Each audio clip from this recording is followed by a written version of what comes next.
Իսրայել-Իրան առաջին մեծ պատերազմը սկսված է, հրեական առյուծը զարթնել է ու նախահարցակ եղել։ Ամ-Քելավի կամ ժողովուրդն առյուծի պես կոդային անվանումը կրող ռազմական գործողությունը սկսվել է գիշերվա 3-ին։ Հրեական պետության օդուժը սկզբում ռմբակոծել է 5 թիրախ, իրականացնելով հարյուրավոր գրոհներ, կիրառել է 200 կործանիչ, արձակելով ավելի քան 300 ռումբ։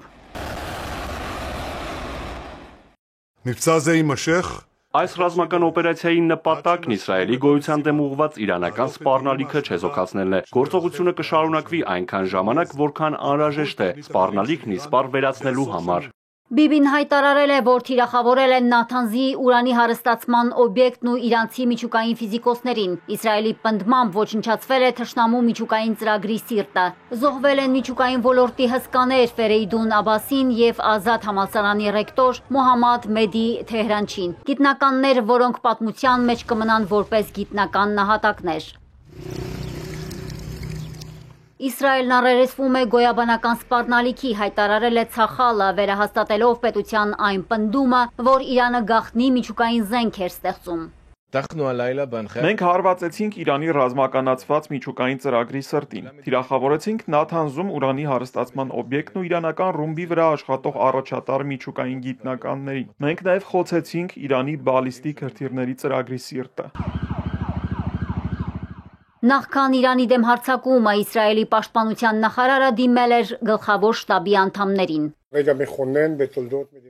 Սա վճռական պահն է, եւ եթե բաց թողնենք այն, ոչ մի կերպ չեն կարողանա կանխել մեր գոյությանը սպառնացող Իրանի միջուկային զենքի մշակումը։ Հրեական պետությունը թիրախավորել է ոչ միայն միջուկային օբյեկտները, այլև Իսլամական հեղափոխության պահապանների կորպուսի բարձրաստիճան զինվորականությանը, ընդ որում իսրայելական կողմը պնդում է, որ հարվածները հասցվել են գերճշգրիտ հաշվարկով։ Հրթիռներն ու ռումբերը մխրճվել են բնակելի շենքերի կոնկրետ այն սենյակները, որտեղ գիշերվա այդ ժամին եղել են Իսրայելի կենդանի թիրախները։ Բայց Մոսադը նաև տնային լուրջ աշխատանք է կատարել Իրանի ներսում, ծրագրավորելով դիվերսիոն գործողություններ։ Հարձակման առաջին իսկ ժամերին Իսրայելին հաջողվել է գլխատել Իրանի ռազմական էլիտան, սպանելով այն զինվորականներին, որոնք դեռ 3 սպառնում էին սիոնիստական ռեժիմին ու հորդորում լավ մտածել սխալ քայլից առաջ։ Նահատակվել են մի շարք գեներալներ, այդ թվում Իսլամական հեղափոխության պահապանների կորպուսի հրամանատար Հոսեյն Սալամին և Զինված ուժերի գլխավոր շտաբի պետ գեներալ-մայոր Մոհամմադ Բաղերին։ Նրանց փոխարինել են գեներալներ Մոհամմադ Պապկուրը և Աբդոլռահիմ Մուսավին։ Նորանշանակ զինվորականներն արդեն գործի են անցել։ Թեհրանի և մյուս քաղաքների բնակելի թաղամասերում որոտացել են հզոր պայթյուններ, ավերվել են քաղաքացիական ենթակառուցվածքներ, կան բազմաթիվ զոհեր ու վիրավորներ, այդ թվում կանայք ու երեխաներ։ Իրանում բարձրացվել է վրեժի կարմիր դրոշը, գերագույն հոգևոր առաջնորդ Ալի Խամենեին հանդես է եկել ուղերձով նշելով, որ բանակին տվել է գործելու ազատություն։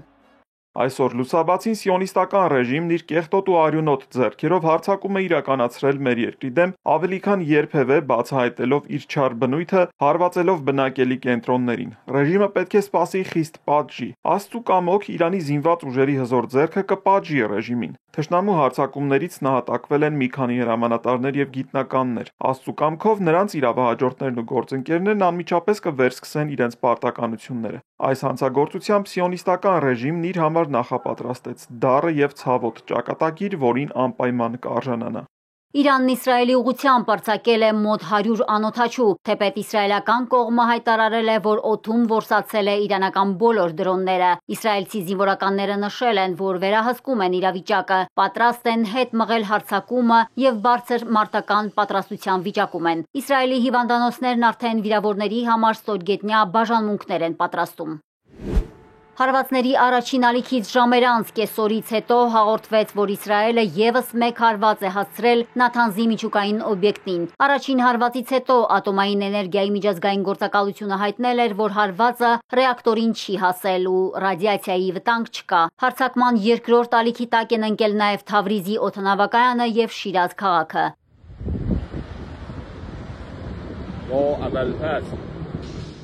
Իրանում չեն հավատում, որ Իսրայելը գործել է միայնակ։ Վաշինգտոնը հայտարարել է, որ ներգրաված չէ Իրանի դեմ հարձակման մեջ եւ Իսրայելը գործել է միակողմանի։ Պետքարտուղար Մարկո Ռուբիոն նշել է, որ իրենց առաջնահերթությունը տարածաշրջանային ուժերի անվտանգությունն է։ Իսրայելը Միացյալ Նահանգներին տեղեկացրել է, որ իր համար այս գործողությունը եղել է անհրաժեշտ որպես ինքնապաշտպանություն, ասել է Ռուբիոն։ Հարվածներից ժամեր անց Թրամփը հայտարարել է, որ Իրանը պետք է գործարք կնքի, քանի դեռ ամեն ինչ չի կորցրել։ Թրամփը նաև անոնսել է, որ Իրանի դեմ Իսրայելի հետագա հարձակումները լինելու են ավելի դաժան ու թեև շատ մահեր, ավերածություններ են եղել, բայց դեռ ժամանակ կա վերջ դնելու այս կոտորածին։ Թեհրանը հայտարարել է, որ Իսրայելը չէր կարող հարվածել առանց Վաշինգտոնի կանաչ լույսի։